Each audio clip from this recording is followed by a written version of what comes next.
Tengan todas y todos ustedes bienvenidos a una nueva sesión de una conferencia magistral, de este ciclo de conferencias magistrales que organiza el Tribunal Electoral del Poder Judicial de la Federación a través de la Escuela Judicial Electoral. Y en esta ocasión pues estamos de plácemes por recibir con nosotros al profesor Adrián Rentería Díaz, con quien lo platicábamos antes. Hemos querido realizar actividades desde hace varios meses, mucho tiempo atrás, y por fin pudimos concertar una fecha en la que puede estar con nosotros, y es un honor recibirlo en esta aula virtual para abordar además un tema que nos concierne, como hemos tratado de hacerlo en estas conferencias, de manera preponderante en el Tribunal Electoral, como es el tema de las relaciones teóricas, prácticas entre la democracia, el sistema democrático y la justicia constitucional, y que, como sabemos, en otras latitudes pues, se ha desarrollado teóricamente de manera profusa en los Estados Unidos, también en Europa, y precisamente el profesor Rentería es un profesor que se ha dedicado centralmente a estudiar este tema por muchos años. Por lo tanto, toda esa experiencia, pues tenemos la oportunidad de escucharla precisamente el día de hoy. Solamente voy a leer unas líneas curriculares muy breves. Concertamos con el profesor Rentería que fuera muy breve precisamente en esta parte, pero sí me gustaría que todos tuviésemos presente precisamente el perfil del profesor Rentería. Es licenciado en Filosofía por la Universidad Autónoma de Chihuahua y por la Universidad degli Studi di Milano. En esta última obtuvo también el doctorado en Filosofía Analítica y Teoría General del Derecho, con una tesis sobre la discrecionalidad judicial bajo la dirección de Mario Llori, Luigi Ferrajoli y Letizia Gianformaggio. En México, además, estudió una especialización en filosofía en la Escuela Normal Superior de Durango, y entre sus libros podemos contar algunos que voy a mencionar, ¿no? Il laberinto de la Justicia, de Franco Angeli, Milano; El aborto entre la moral y el derecho, por la Universidad Autónoma de Ciudad Juárez. Otro libro, Discrecionalidad Judicial y Responsabilidad, de Fontamara; Costituzione e Democrazia, Tensione, Limiti e Vincoli, de Giuffre Milano; Teoría e Práctica delle fonti del diritto; La tutela de los derechos en una sociedad democrática, Filosofía del Derecho, por la Facultad de Derecho de la UNAM y por RUA; y uno más reciente que me comentaba el profesor Rentería, que se publicó precisamente en una colección, que inauguró una colección en Tirano Blanche, que es Manual Mínimo de Teoría del Derecho, que publicó el TEC de Monterrey y precisamente Tirano Blanche, aunque hay todavía otro más reciente, ¿no? El profesor Rentería, la verdad, está en un momento muy prolífico en estos meses, que es precisamente Diritto, Diritti e Garanzie nello Stato Costituzionale, que publicó Jacopelli Torino, que sí entiendo que es el último libro que ha publicado el profesor Rentería. Por supuesto, pertenece al Sistema Nacional de Investigadores, nivel 2. Muchísimas gracias, profesor Rentería, y estamos entonces gustosos de escuchar sus reflexiones sobre este tan importante tema para nuestro tribunal, para los que estamos aquí, que es este de las relaciones actuales entre la democracia y la justicia constitucional. Adelante, por favor. Muchísimas gracias. Muchas gracias a la Escuela Judicial Electoral, a su directora, la doctora Gabriela Dolores Rubalcaba García, al doctor Alfonso Herrera por la invitación, y en general a los presentes que veo, algunos conocidos, el doctor José Ramón Narváez, Francisco Javier Anzuategui, que está presente desde Madrid, y a quienes están conectados en las redes sociales. Bien, entro directamente al tema porque hay poco tiempo y me gustaría plantear algunas inquietudes, pero también, por supuesto, escuchar la opinión de personas que han estado tratando estos temas de justicia constitucional, de democracia, los constitucionalistas, quienes seguramente tienen un equipaje teórico y técnico más consistente que yo, habiéndome dedicado más que todo a la filosofía y la teoría del derecho, pero incursionando en temas de teoría constitucional sobre esto. Bien, el tema sobre el que me toca hablarles hoy día no creo que haya la menor duda, uno de aquellos que para afrontarlos con un mínimo de rigor requieren una grande cautela metodológica y hasta me atrevería a decirlo, un cierto temor reverencial por la importancia. Las razones de esto serán evidentes en el curso de esta charla. Bien, la idea de justicia constitucional, o sea, la tesis jurídica, pero también política, de que la estructura de los ordenamientos jurídicos requiere que las condiciones de validez de una disposición normativa no se limiten a la pura forma, el quién y el cómo, sino que incluyan además el qué, o sea, el contenido, y que como consecuencia requiere la presencia de un órgano encargado de vigilar que estas tres condiciones se cumplan por parte del legislador. No es, lo sabemos, esta idea una idea nueva. De alguna manera, de ello se discutió abundantemente durante el proceso de formación de la Constitución estadounidense de finales del siglo XVIII y pocos años después en el curso de la Revolución Francesa. La discusión, para decirlo en modo más claro, giraba, y yo creo que gira todavía, alrededor de dos tesis opuestas. Por un lado, la idea de que una constitución no debe ni podría limitar las futuras decisiones normativas de las generaciones sucesivas. Estas deberían ser completamente libres de decidir acerca de su modo de vivir, libres de establecer las reglas de su convivencia. Y la otra tesis, limitar y vincular las generaciones futuras significa fijar reglas, algunas reglas al menos, en una constitución cuya transformación podría generar riesgos para la convivencia que no es oportuno dejar abiertos. Es a partir de lo que alguien ha llamado un cambio de paradigma.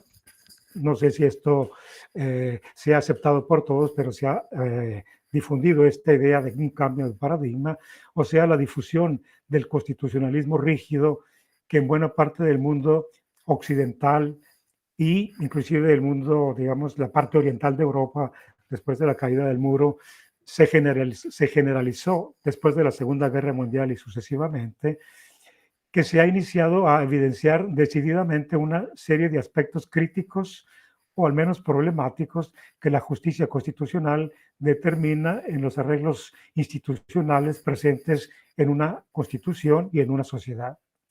De hecho, me parece, a partir de la Segunda Guerra Mundial se tomó partido por la segunda tesis, o sea, por la introducción de límites y vínculos a las generaciones futuras en un constitucionalismo rígido. Ese tránsito, ese pasaje, por otro lado, de constituciones flexibles o semiflexibles a constituciones rígidas, acompañado por la creación del órgano encargado de vigilar sobre la constitucionalidad de la ley, ha llamado a la luz elementos de la experiencia jurídica que anteriormente quizá no constituían un objeto de estudio problemático. Me refiero sobre todo a tres puntos.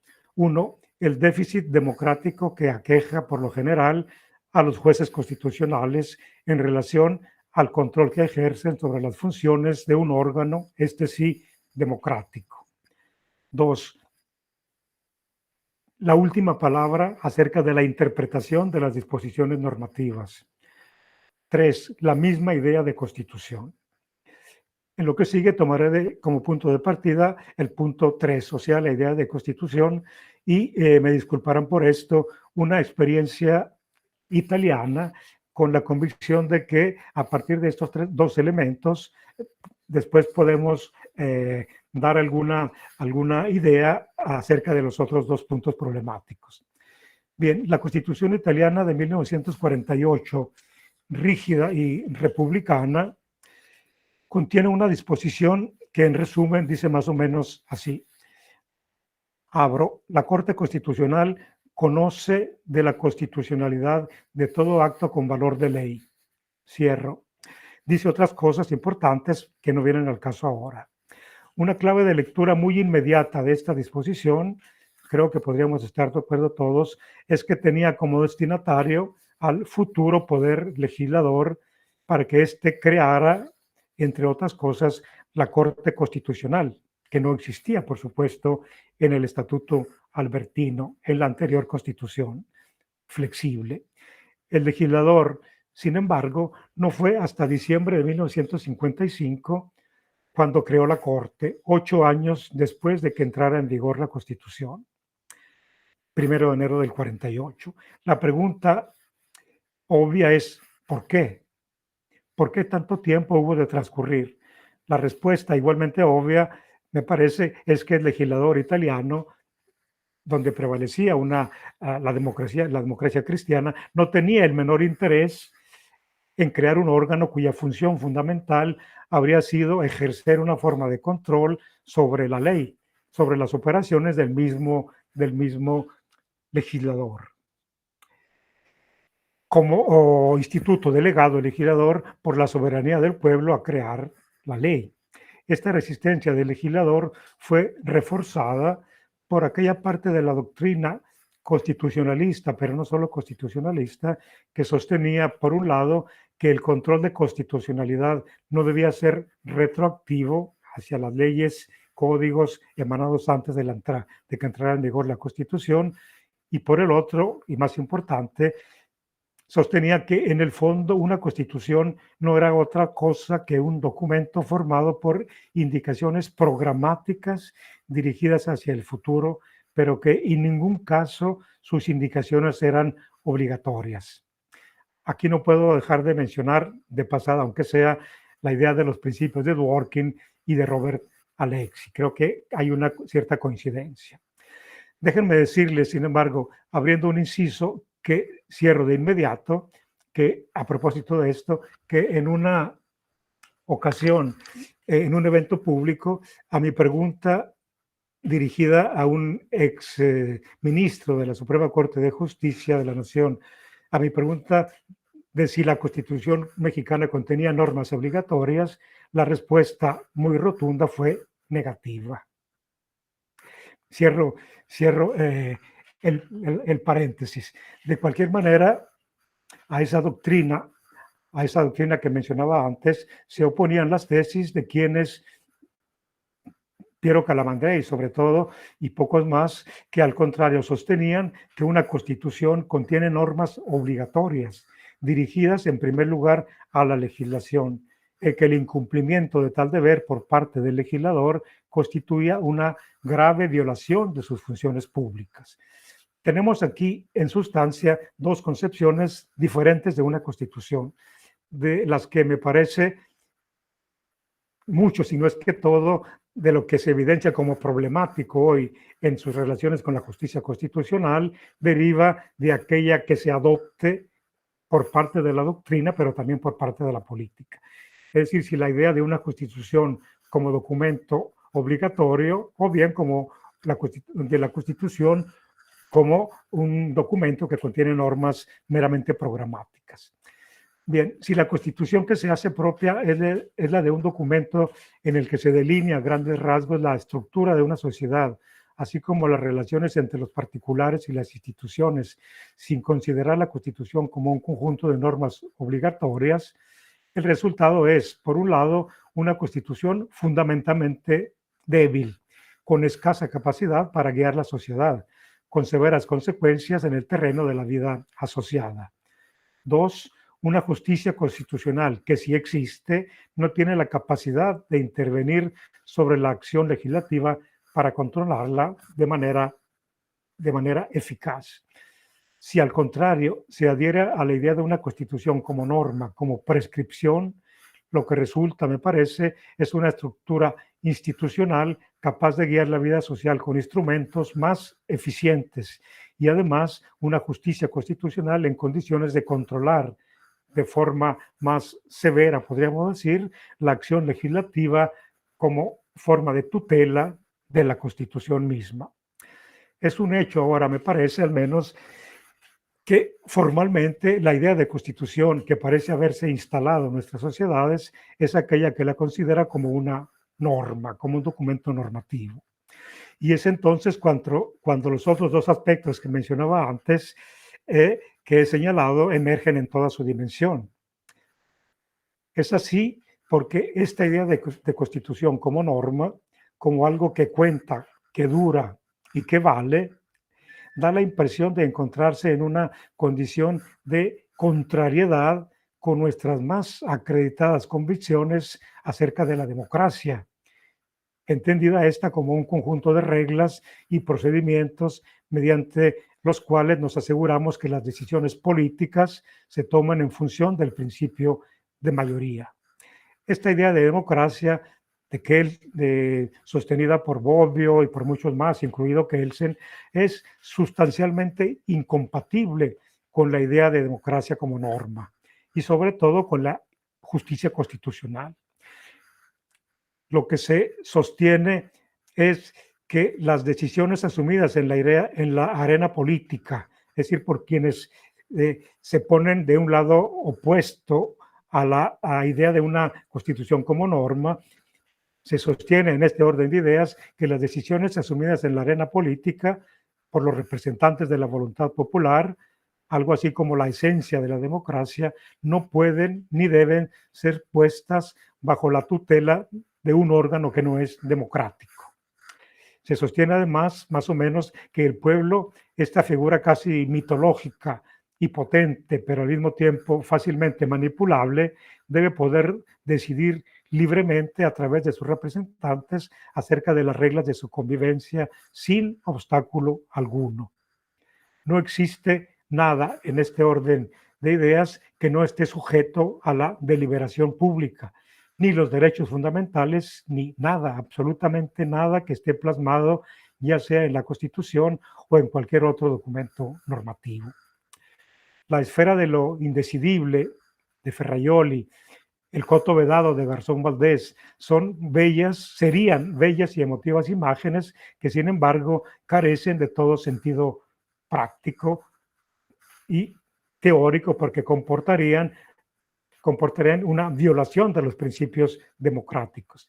Si alguien debe tener la última palabra en las cuestiones públicas, suponiendo que alguien lo tenga que hacer, no sería, por supuesto, un juez constitucional, cuyo nombramiento ni siquiera resulta habitualmente de un procedimiento democrático.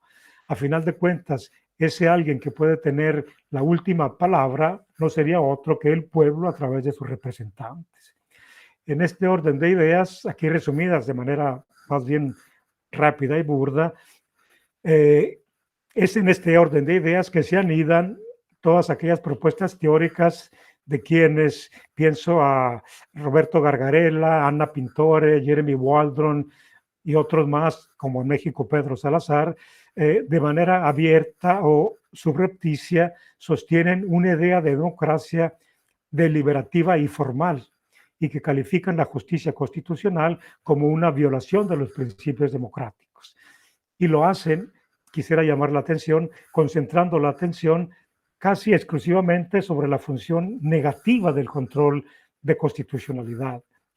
Su única función, según Hans Kelsen, o sea, el elemento limitativo. La declaración de inconstitucionalidad de una ley que no debía ser creada, pero que fue creada, sin embargo, sin considerar el otro elemento del control de constitucionalidad que a mí me parece importante, el relativo a los vínculos, aquel que impone a un órgano del Estado el deber de crear una norma, como vimos en el ejemplo italiano. Se trata, es evidente para mí, de dos aspectos innegables si tomamos en serio la justicia constitucional, o sea, las dos funciones posibles de esta, como legislador negativo por un lado y como legislador positivo por el otro. La primera, sustrae al legislador, entendido como cualquier órgano competente para realizar actos que tengan valor de ley, sustrae determinadas materias identificándolas como terreno vedado, aquello que no se debe hacer. La segunda, aquella que le indica al legislador el deber ya no de abstenerse, sino de activarse, de realizar determinados actos normativos. Me parece, corriendo el riesgo de equivocarme, que las críticas más severas a la justicia constitucional y a la última palabra de esta aristocracia no democrática tienen por lo general su fundamento en los efectos ya evidenciados de la función negativa de la justicia constitucional. Pocas críticas, como he dicho, han tomado como origen la función positiva, probablemente porque a ella, tengo la sensación, se le ha dedicado poca atención conceptual en virtud también de la escasa fuerza normativa que ha tenido como mandato dirigido al legislador y hacia cualquier otra forma del poder público. No creo poder excluir la posibilidad de que a una mayor, permítame que voy a encender la luz porque me parece que estoy casi a oscuras. Un momento nada más.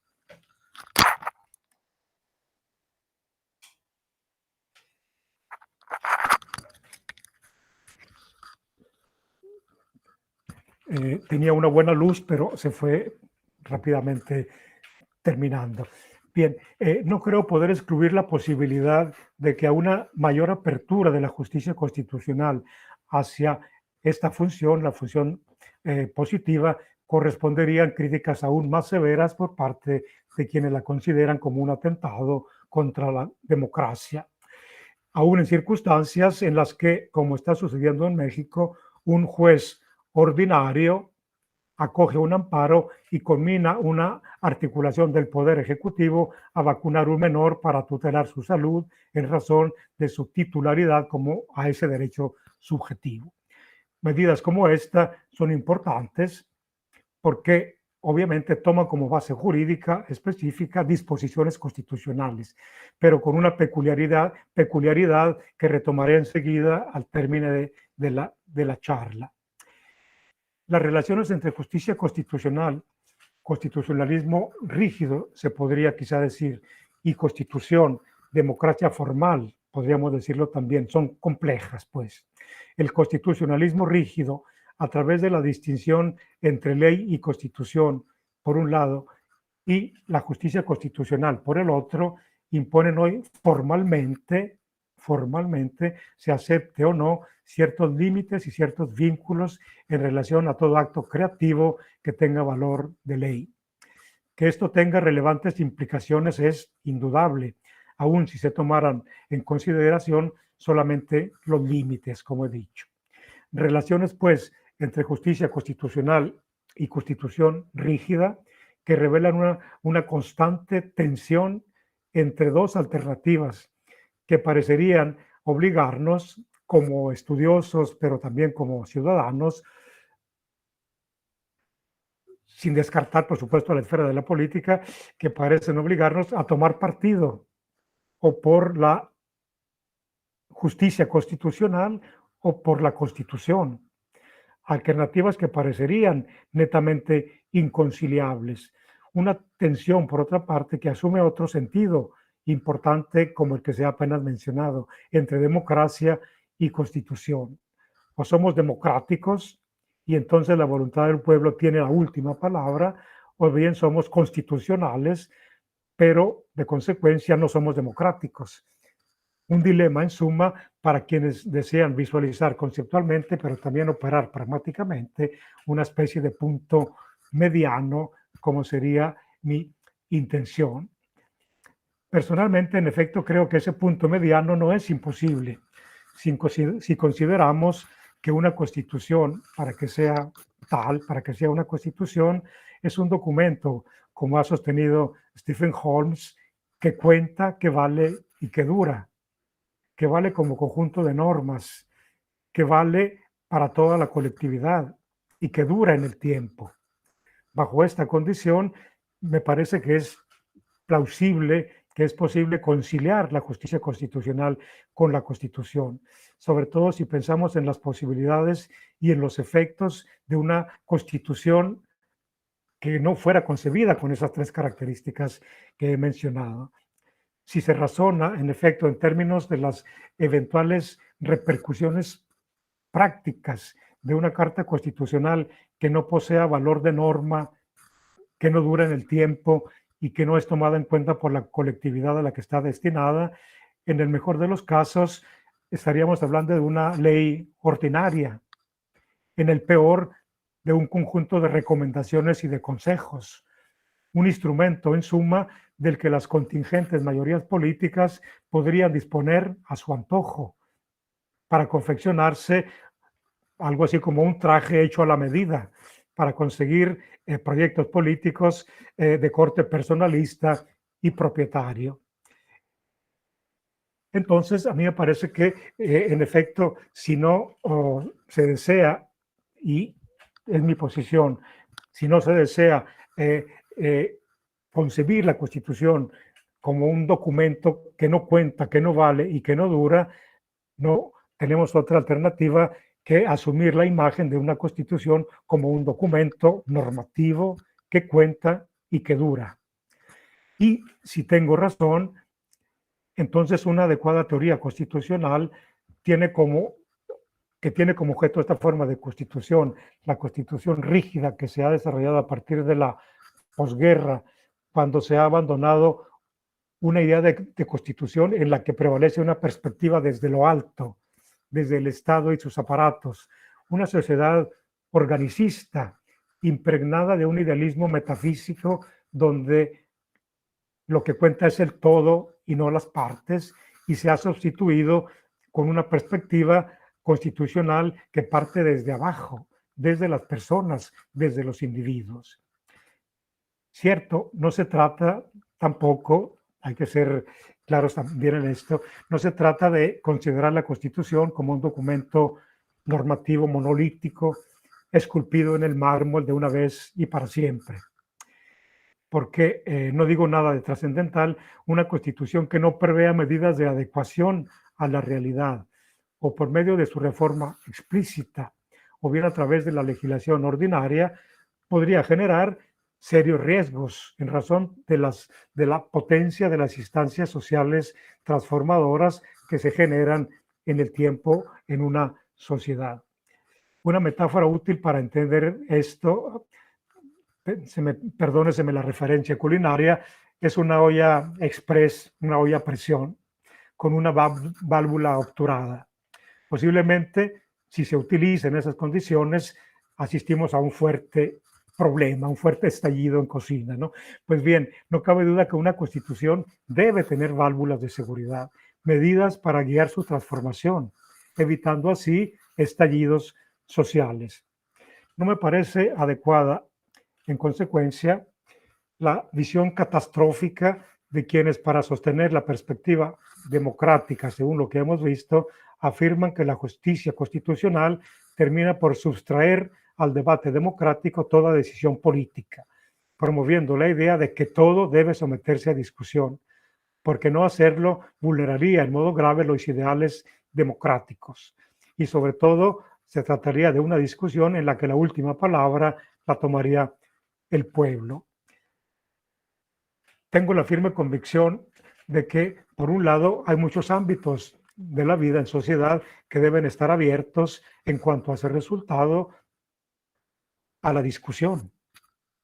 Pero por el otro lado, también tengo la firme convicción que existen otros más importantes que deben ser mantenidos en un plano de estabilidad, al menos hasta que mediante un procedimiento que verdaderamente involucre una grande parte de la sociedad, se decida de modificarlos. Pero que mientras esto no suceda, me parece que algunos elementos deben ser mantenidos en una cierta esfera de estabilidad. Me refiero en este caso a los derechos de las personas, a las relaciones de las instituciones con los particulares, a la forma de Estado y a la forma de gobierno, a las reglas del juego democrático, cuando éstas favorecen la participación democrática, y otras más seguramente. Fuera de tales ámbitos, en efecto, una constitución se puede considerar por el poder político como un cuadro general que permite su declinación concreta por el poder político como un instrumento para alcanzar los fines plasmados en esa constitución. Por ejemplo, la constitución del Estado constitucional y democrático. Ahí, en este tipo de constitución, una constitución rígida, el poder político tiene, a pesar de todo, un amplio margen de maniobra, que sin embargo es bien diferente de la idea muy difundida de modificar la Constitución, en el mejor de los casos, para justificar un proyecto político, como ha sucedido en México en los últimos tiempos, un hiperreformismo constitucional. En Ulises y las sirenas, algunos de ustedes lo recordarán, John Elster, usa una espléndida metáfora para redimensionar la tensión entre justicia constitucional y constitución, entre democracia y constitución.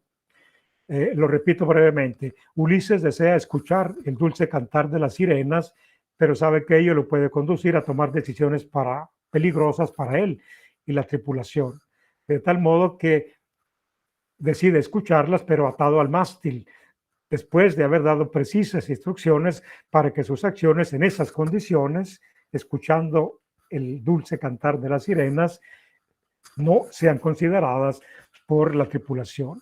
La Constitución, digámoslo así, siguiendo esta metáfora, es la condición a la que voluntariamente damos nuestra adhesión, aún con los límites y los vínculos que comporta, porque estamos conscientes de que sin ella podríamos tomar decisiones de las que sucesivamente nos arrepentiríamos.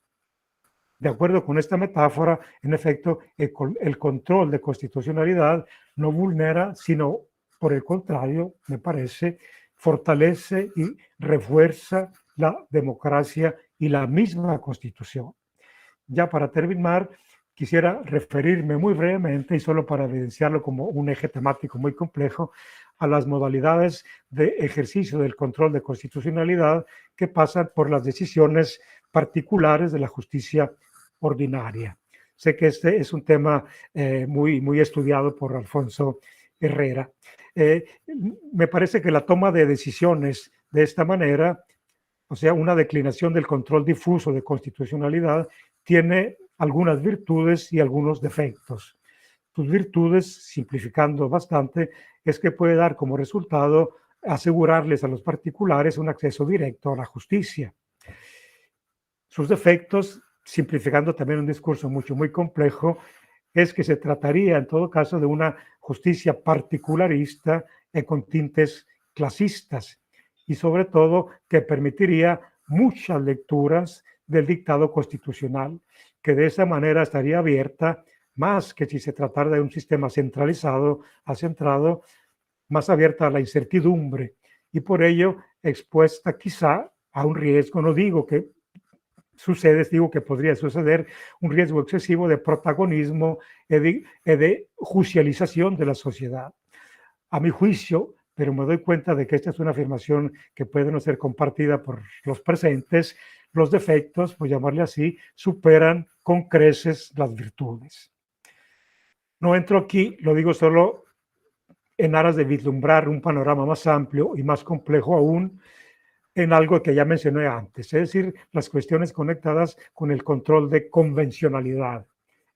Otra forma, digamos, de control de la ley, ya no por parte del control de constitucionalidad como estamos acostumbrados a verlo, sino a través de una instancia superior.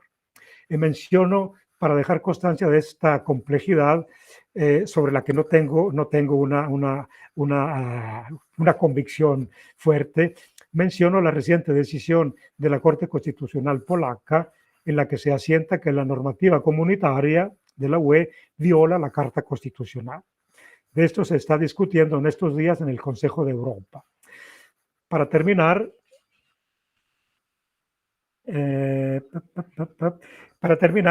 ya termino rápidamente, en México en estos días se ha reabierto el debate acerca de la posibilidad de un control de constitucionalidad para el caso de reformas constitucionales, si no me equivoco. Francamente, desde la perspectiva que planteo aquí, no creo que haya dudas de que si el control de constitucionalidad tiene por objeto vigilar para que la ley no modifique la Constitución si no se respeta su contenido, es obvio que el alcance del control de constitucionalidad llega hasta la misma reforma constitucional. Francamente me deja muy perplejo que se pueda sostener lo contrario. Bien, concluyo aquí mi intervención para dejar espacio a los comentarios. Creo que más o menos estuvo en el tiempo que se me había atribuido por los organizadores y agradezco su atención y claro, podemos abrir, si así lo desean, algún espacio para comentarios o lo que sea, Alfonso. Te escuchamos.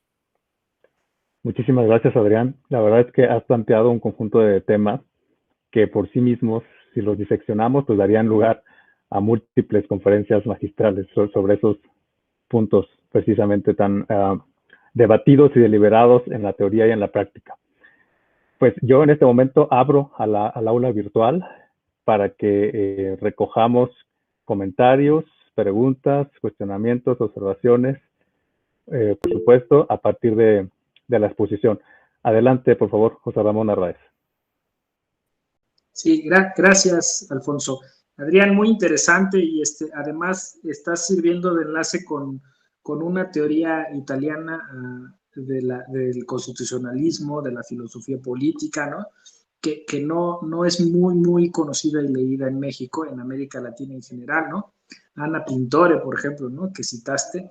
Y creo que eso pues abre una brecha, un espacio interesante de discusión. Me comentaba también Tecla sobre este concepto de bienes comunes, ¿no? Están abandonando el asunto de los derechos humanos para pasar como a una idea, y ella me decía incluso como presumiendo, intuyendo también una conexión con lo latinoamericano a propósito de esta idea de la comunitariedad y eso, ¿no? Que sería interesante seguir planteando esos puentes, ¿no? O sea, para poder desarrollar nuevos vectores de análisis como el que nos acabas de proponer. Yo quería preguntar, que a mí siempre me ha apasionado mucho ese tema, las relaciones que tú vislumbras entre constitución formal y constitución material, constitución escrita y constitución histórica, constitución real, ¿no? Creo que de alguna manera Guastini trata de incoar este tema, ¿no? Es decir, la justicia constitucional, el derecho procesal constitucional, como un espacio como un canal o como un vaso comunicante para que lo que se formaliza en el texto constitucional realmente tenga coherencia, tenga conexión con la realidad, ¿no? Y conectar pues estos dos ámbitos, digamos, el analítico, el normativo, con ese mundo social, sociológico, politológico, ¿no?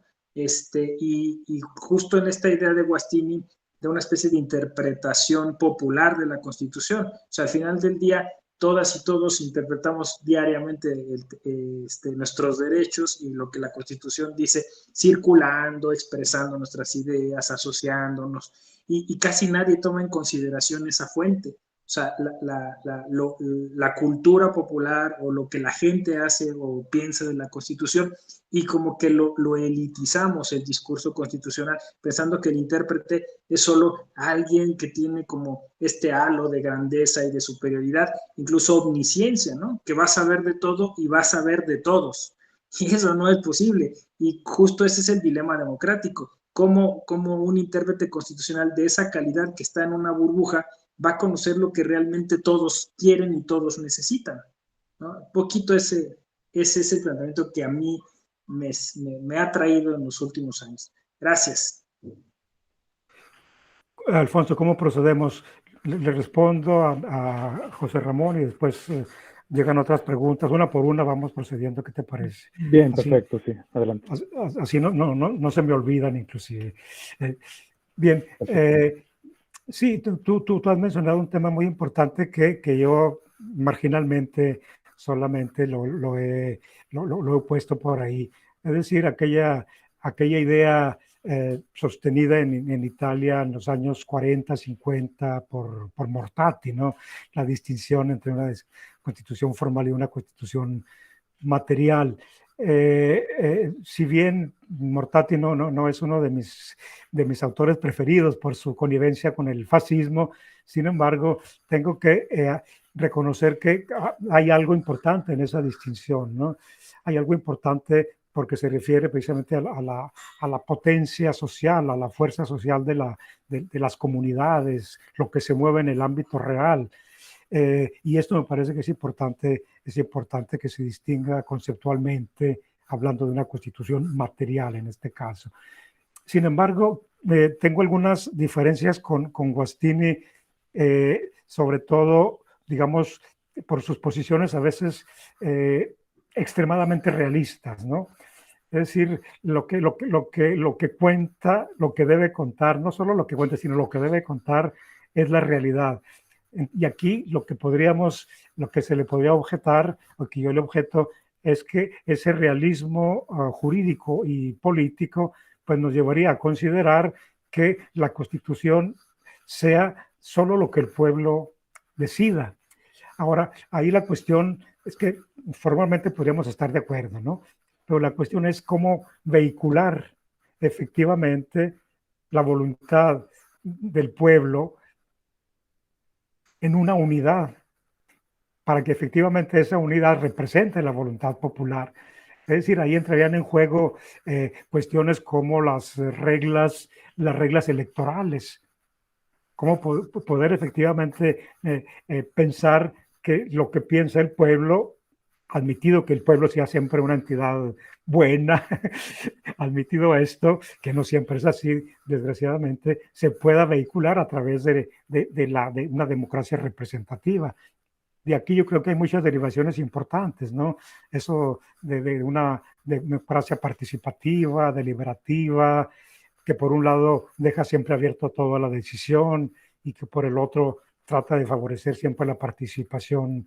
Yo creo que algunas cuestiones es bueno que se sometan a la deliberación popular, ¿no? Sobre todo, por ejemplo, hablando de la Ciudad de México, cuando en una delegación se propone a los habitantes que hagan formulaciones de en qué se deberían invertir algunos dineros públicos. Me parece que es una forma importante de participación democrática deliberativa, pero en las decisiones públicas dirigidas a toda la comunidad política, ahí sí yo lo veo mucho, pero muy difícil, pero muy difícil, y lo veo en México, sobre todo a la luz de la vigente ley electoral, donde por el principio de mayoría se produce un enorme efecto de sobrerepresentación, entonces que no me parece que sirva como instrumento para vehicular la voluntad popular en los representantes que van a decidir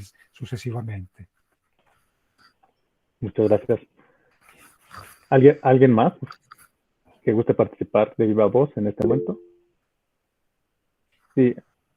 Adelante, profesor Anzoátegui, y luego Jesús Cadena.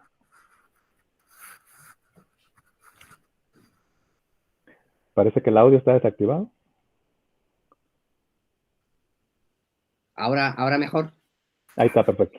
Pues, bueno, muchísimas gracias al doctor Herrera por permitirme participar en este encuentro. Hace unos días, cuando coincidí con mi amigo Adrián Rentería en otro encuentro online y comentamos que él tenía esta presentación, pues le pedí que me atreví a pedirle que me pasara el link, porque él sabe que esos son unos temas sobre los que yo he trabajado también y me interesan mucho, entre otras cosas porque dedicándome como me dedico también con Adrián a la filosofía del derecho, yo siempre he considerado que el constitucionalismo es un magnífico escenario en donde se reproducen temas o cuestiones clásicas, clásicas y básicas de la filosofía del derecho, y en este caso considero que detrás de esta discusión entre constitución, democracia, está uno de los problemas relevantes, nucleares de la filosofía del derecho,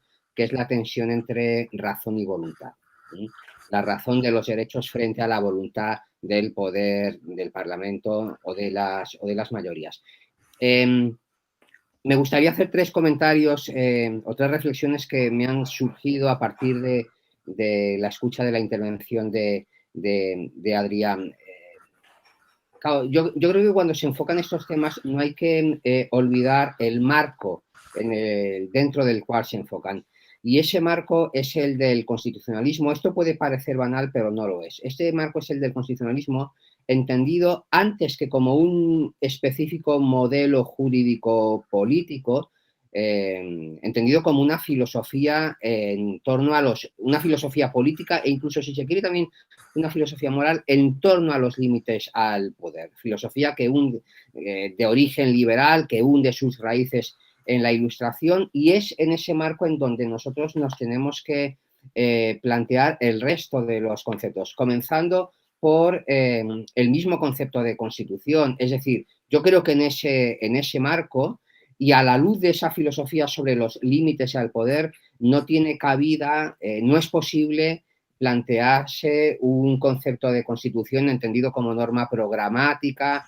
Es decir, la única constitución que cabe dentro del constitucionalismo, porque es la única constitución que puede llevar a cabo esa función de límite al poder, es la constitución entendida como norma obligatoria, como norma obligatoria. Es decir, yo creo que eso es un punto de inicio básico. Límites al poder que en realidad tienen su razón de ser, es decir, no son un fin de sí mismos, sino que tienen su razón de ser en un precedente o en un anterior discurso en relación con la libertad, con los derechos. Es decir, el constitucionalismo es una propuesta encaminada a garantizar derechos. Al constitucionalismo le quitas los derechos y se convierte en una cosa absolutamente diferente.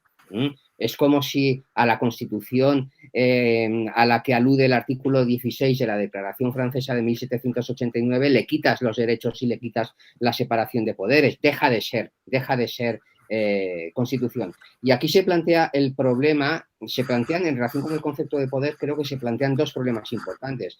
En primer lugar, la identificación del poder del que estamos hablando. ¿Por qué? Porque el discurso clásico es el discurso que identifica ese poder con el poder estatal, con el poder político en términos tradicionales, pero hoy deberíamos ser conscientes de que en el constitucionalismo asistimos a una ampliación o a una difuminación de ese concepto de poder, desde el momento en que no solo es el poder público el que genera peligros o agresiones en relación con las libertades y con los derechos. Y el segundo problema en relación con el concepto de poder es que el poder que dentro del constitucionalismo está llamado a ser limitado es el mejor poder en el que podemos pensar, porque es el poder democrático, es el poder legítimo. Es decir, el contexto del constitucionalismo es el contexto del constitucionalismo democrático. No, la tensión entre poder y derechos que se dan en el interior de este discurso no es una tensión entre poder dictatorial, poder despótico y derechos, sino es una tensión entre poder legítimo en términos democráticos y derechos. Y de ahí surge esta contraposición o esta tensión que a veces se plantea en términos trágicos entre democracia y constitución, entre derechos y mayorías. Claro, yo creo que yo estoy de acuerdo con Adrián Rentería en el que cuando él afirma que posiblemente haya que optar por una solución de compromiso. Él hablaba de un punto mediano, pero yo creo que el punto de vista o el abordaje de esta tensión pasa por saber de qué hablamos cuando hablamos de democracia. Es decir, el reto es el de articular un concepto de democracia, y aquí nos encontramos con dos posibilidades. Una a la que ha aludido Adrián, que es la democracia formal, la democracia identificada básicamente con el principio de las mayorías, pero yo creo que si nosotros manejamos un concepto sustancial o material de democracia, en donde al principio de las mayorías y a los mecanismos de participación se le suma como elemento conceptual de la democracia los derechos, la tensión entre constitución y democracia, o entre derechos y democracia, no es ya una tensión conceptual, como si la democracia y los derechos fueran cosas diferentes, sino que es una tensión funcional. Es una tensión funcional.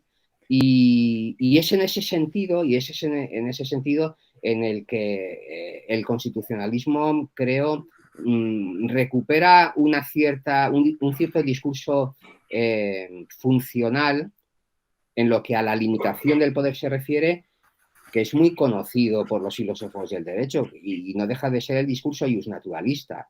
Es decir, de la misma manera que el constitucionalismo hunde sus raíces en el liberalismo y en la propuesta ilustrada, creo que también hay mucho de iusnaturalismo, sin necesidad de hablar de ese derecho natural. Creo que desde el punto de vista funcional hay un cierto aire de familia entre el iusnaturalismo y el constitucionalismo. Eso es lo que yo quería decir. Perdón por el abuso y muchísimas gracias y felicidades, Adrián. Gracias, Javier. Oye, eso que mencionas de una tensión funcional me parece excelente, ¿no? Es decir, una tensión, si entiendo bien, en los hechos, pero que se resuelve, sí, y si entendí también, a través de una discusión acerca del concepto de democracia más abierta. La mención que hice de la tesis de Bobbio, de Kelsen, de muchos más, de la democracia como mera forma, lo hice nada más para introducir el argumento, pero sin mencionar que no es la idea de democracia que yo comparto, ¿no? Yo comparto una idea de democracia mucho más abierta, una idea de democracia que no excluya la forma, el quién y el cómo, los requisitos de competencia, de procedimiento, pero que incluya también el contenido. Y sobre todo el contenido que tú mencionas, los derechos fundamentales. Pero inclusive yo me atrevería a decir, no solo los derechos fundamentales, sino todo aquello que los padres constitucionalistas en un momento particular han considerado como digno de valor. Por ejemplo, si no me equivoco, en la Constitución de Portugal, una ley electoral proporcional no sujeta a reforma, o bien como la Constitución italiana, donde específicamente se dice que la forma republicana no está sujeta a reforma. Es decir, varios aspectos, no solo los derechos, cuyo contenido debe constituir un límite a la actividad legislativa. Entonces, en ese caso, creo que esa que tú llamas tensión funcional adquiere un contenido muy consistente.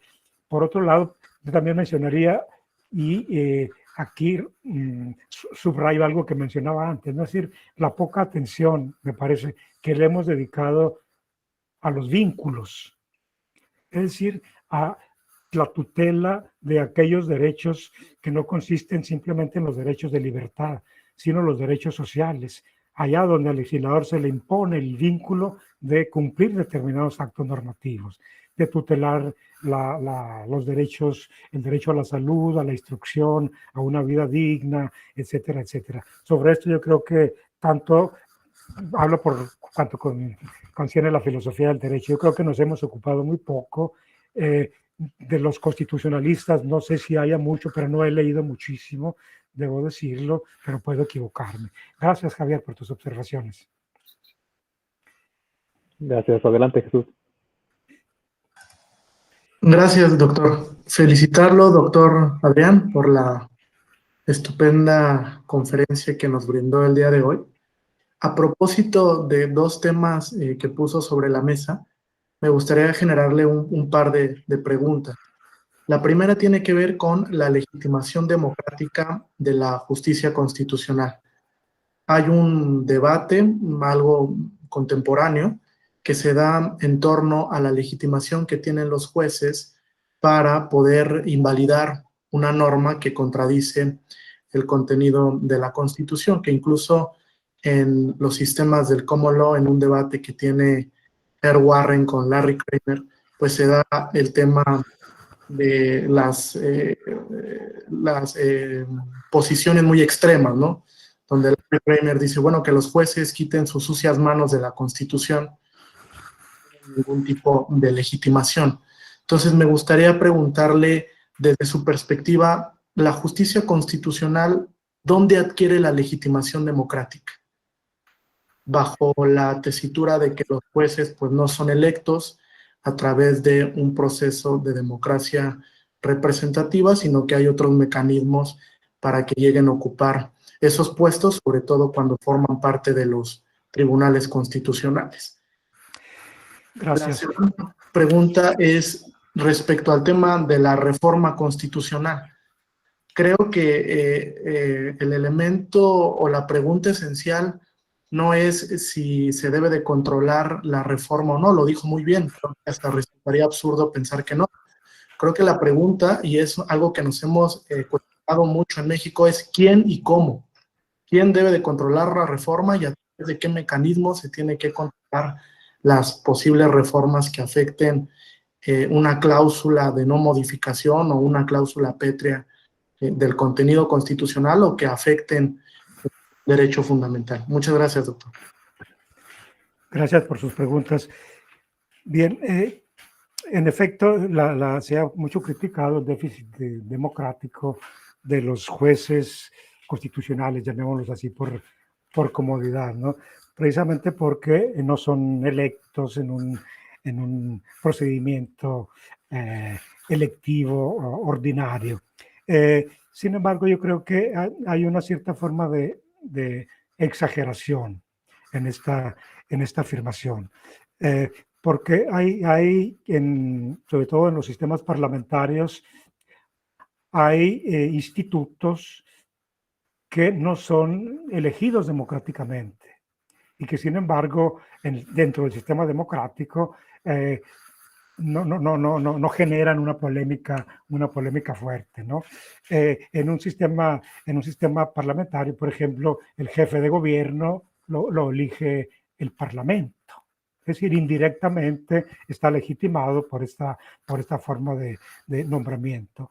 En un parlamentarismo republicano como el italiano, el jefe de Estado, el presidente de la República, es elegido por el mismo Parlamento. Entonces también, aunque las funciones, claro, son más bien de etiqueta y de representación, no tan relevantes, pero sin embargo también es una figura importante en el panorama constitucional y es elegido por el Parlamento. Entonces yo creo que depende de las reglas y de la cultura jurídica acerca de cómo proceden los nombramientos. Quiero decir, sí el poder político, como por desgracia sucede, tiene la tendencia a nombrar cuando puede, ¿no? El presidente Trump y por no hablar de otros, ¿no? Es decir, tienen la tendencia a nombrar jueces constitucionales que sean afines a sus proyectos políticos. Claro que aquí podemos observar un fundamento sólido para la crítica del déficit democrático. Aunque también pudiéramos decir en este caso, bien, Trump como López Obrador, para decirlo, tiene la legitimación democrática y entonces la legitimación de los jueces constitucionales es una legitimación indirecta, lo mismo que sucede con el jefe de Estado y el jefe de gobierno en los sistemas parlamentarios. Yo creo que aquí una discusión sobre la que confieso no he tenido la oportunidad de entrar con más seriedad. Creo que debería ampliar el panorama y yo creo que hay una exageración en ese sentido. La otra pregunta sobre quién controla eventualmente la reforma constitucional. Sí, aquí estamos verdaderamente en un dilema bastante fuerte, ¿no? Es decir, quién controla el controlador, ¿no? Bajo cuáles reglas, sin llegar a los excesos de Juvenal cuando sostenía que es inútil controlar a la mujer que es muy traidora poniendo un guardián en su puerta porque va a comenzar con el guardián. Sin llegar a estos excesos, yo creo que habría que pensar, y aquí es, digamos, como proyecto normal, ¿no? Habría que pensar a establecer reglas, digamos, procesales del control de constitucionalidad. Lo digo con esta fórmula, ¿no? Que en casos tan extremos como pudieran ser estos, pudiera requerirse una mayoría, no digo absoluta, porque ya existe para algunos procedimientos, sino inclusive una mayoría, digamos, una unanimidad, vamos, lo digo de esta forma más. Es decir, yo digo solo como fórmula, ¿no? Para que para que se aclara la idea de que se pudieran formular ideas para diferenciar los diferentes modos de controlar la constitucionalidad de los actos de ley, porque serían siempre, de cualquier manera, las reformas constitucionales el resultado de un acto con valor de ley por parte del Parlamento, claro, por parte del Congreso, un acto con mayores repercusiones, pero siempre es un acto del legislador. Entonces, no es lo mismo eso que ejercitar el control de constitucionalidad sobre, digamos, una ley en México de una entidad federativa o una ley ordinaria o un decreto. Se trata de una cuestión mucho más importante que creo nos obligaría a pensar a formas diferentes del proceso de control. Gracias. Gracias, Adrián. Pues hemos experimentado que los tiempos que nos hemos dado son muy cortos, entonces si nos permiten unos minutitos más para una pregunta final, quizá unos 10 minutitos o menos. ¿Alguien más que quisiera hacer algún comentario o alguna pregunta? O que si no, me gustaría a mí formular una, Adrián. Adelante. Aprovechando, muchas gracias. Aprovechando, claro, tu presencia. Y que tiene que ver con algo que comentaste relacionado con las condiciones o las características de ese pueblo en el que pensamos cuando pensamos en quién debe estar tomando las decisiones democráticas en esa concepción inicial que comentaste.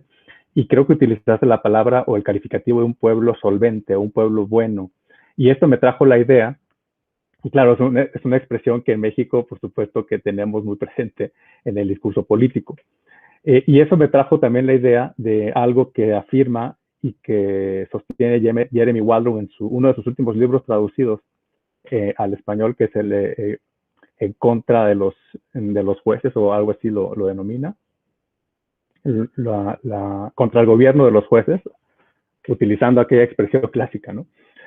Y en donde Waldron dice que, y creo que ahí, no sé si quisiera recoger tu opinión, ¿no? Lo que dice Waldron es, bueno, estoy pensando en una objeción democrática en donde el legislador pues reúne estas características de solvencia, de capacidad técnica, de una ética institucional que permita pues que los procedimientos se desarrollen de conformidad con estas plataformas institucionales y que por lo tanto solo en ese sentido teóricamente yo puedo concebir que los jueces no pueden estar tomando las últimas decisiones y que es precisamente algo que no tenemos en sociedades como las nuestras. Estoy pensando en la sociedad mexicana o estoy pensando incluso en algunas sociedades políticas de la propia Europa, donde el legislador bueno tiene varias complicaciones en sus conformaciones, precisamente de estas características que exige la teoría de Waldron para poder considerar que los jueces pues deben estar apartados de las decisiones últimas. ¿Cuál sería tu posición entonces al respecto de Latinoamérica sobre todo?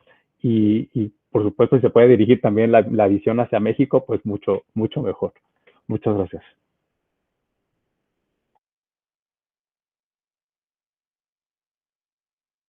Está desactivado, me parece. Gracias, lo desactivé para no disturbar mientras hablabas y olvidé activarlo. Bien, yo creo que lo que tú mencionas a propósito de Waldron me parece muy importante, ¿no? Porque su punto de partida, como tú lo mencionas, es una idea normativa, un mundo ideal en el que el legislador es esta persona, este ente, digamos, hercúleo, para parafrasear a Dworkin, ¿no? Que da la capacidad de conocer lo que es bueno para el pueblo y es honesto en extrema medida. Entonces, ese es el mejor. Es decir, la idea es que en el Parlamento, en el Congreso, vayan, digamos, las expresiones mejores de la sociedad. Pero lo que vemos en la realidad, y tú lo mencionabas para México, pero no solo para México, es que esto no sucede. No sucede ni con las mejores reglas electorales. Porque la participación, digamos, de los mejores a veces de los que nosotros podríamos considerar mejores, no es ni siquiera mínimamente tomada en consideración por las fuerzas políticas o porque ellos mismos no desean involucrarse en la política. Pero sobre todo me parece, Alfonso, por las reglas electorales. Específicamente lo que preguntabas acerca de México, yo creo que esto lo vemos claramente. Lo vemos claramente. Un sistema, hablando de la Cámara de Diputados, una regla electoral que asigna 300 diputados con el sistema de mayoría relativa y 200 con el sistema proporcional, con 5 grandes circunscripciones, si no me equivoco, no logra, a pesar de las limitaciones constitucionales que existen, no logra evitar una fuerte sobrerepresentación, que además se puede, digamos, evitar, eludir, siguiendo determinados espacios que la misma ley presenta, ¿no? Entonces, lo que pasa, yo creo, es que nuestros sistemas electorales, cuando se fundan principalmente sobre el principio de mayoría relativa, generan una sobrerepresentación y una infrarrepresentación muy fuerte. Entonces, todas aquellas personas que generalmente, otorgan su voto a quien pierde, a final de cuentas ya no tienen una fuerte motivación para participar. Y esto genera, además, como lo hemos visto, un fuerte abstencionismo. En Italia se acaban de realizar elecciones administrativas, es decir, locales para presidentes municipales y en algunas regiones, y por la primera vez en la historia el abstencionismo superó el 50%, mientras que anteriormente en este tipo de elecciones, dado que son las más cercanas a la gente, para decirlo así, había históricamente una participación enorme para votar por el Consejo Comunal, por el presidente municipal, por el gobernador de la región, una participación alrededor del 80-90%. Y esto ha generado, porque el sistema electoral italiano ha adoptado un sistema mixto, que por algunos, en algunas situaciones, toma algunas cosas del presidencialismo, las mejores, y por el otro, las mejores del parlamentarismo. Es decir, un presidente municipal en Italia se puede elegir cuantas veces quiera, aunque es elegido directamente por la gente, ¿no? Entonces, cuando en México vemos además esa parte de los 200 diputados que son elegidos con el método proporcional, lo que vemos, y esto a mí siempre me ha sorprendido, que no genere una fuerte discusión en México, tenemos que lo que hacen los partidos políticos es presentar ahí listas que son pétreas, como decía Jesús antes, es decir, que no se pueden tocar por el elector. Son listas bloqueadas. El elector vota por el partido y los puestos se asignan según el orden que el partido ha determinado. Y lo que se ha visto en México es que los partidos políticos en las listas, en los primeros lugares de las listas, colocan quienes, a personas de las que suponen que nunca van a ser votadas en sus distritos, por la mala fama que han tenido, ¿no? Aquí no quisiera decir nombres, ni siquiera bajo tortura. Entonces, esto genera, obviamente, que ese ideal de Waldron, de que vayan los mejores a representarnos y a tomar las decisiones, de tal forma que no hubiera necesidad de un control sobre la acción legislativa, es un ideal bastante complejo que se pudiera, digamos, acercar a lograr, si no completamente, al menos acercarnos, en virtud de reglas electorales diferentes.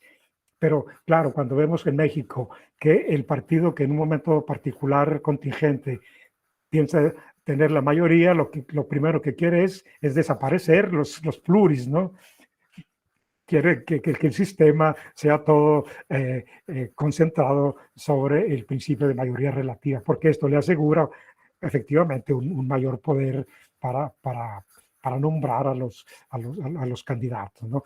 Creo que ya me extendí demasiado en la respuesta, pero la idea es esta. Y en efecto, sucede un fenómeno que en un viejo libro que escribí en el 2005 mencionaba, retomando a un autor inglés, no recuerdo el nombre, es decir, que el legislador, cualquiera que sea el que anteriormente estaba desempleado, que vendía cerveza en el estadio, el comerciante, cuando llega a la curul, se siente como si le hubiera llegado en ese mismo momento la sabiduría para decidir las cuestiones que aquejan a toda la comunidad, ¿no? Y sabemos que esto no es cierto. ¿Por qué? Porque van ahí incluidos pues, intereses particulares que no siempre son fáciles de dejar de lado en las decisiones legislativas. Gracias. Pues muchísimas gracias, profesor Rentería. Ha sido un gusto y un honor nuevamente, lo comento, escucharle y poder estar compartiendo esta conversación que espero entonces que se repita muy pronto y que ya no sea virtual, sino que podamos tener ya posibilidades de alguna deliberación, un debate ya presencial en el futuro próximo. Muchísimas gracias por tu aceptación y por favor, por último, quisiera que le brindásemos un fuerte aplauso abriendo sus micrófonos al profesor Rentería.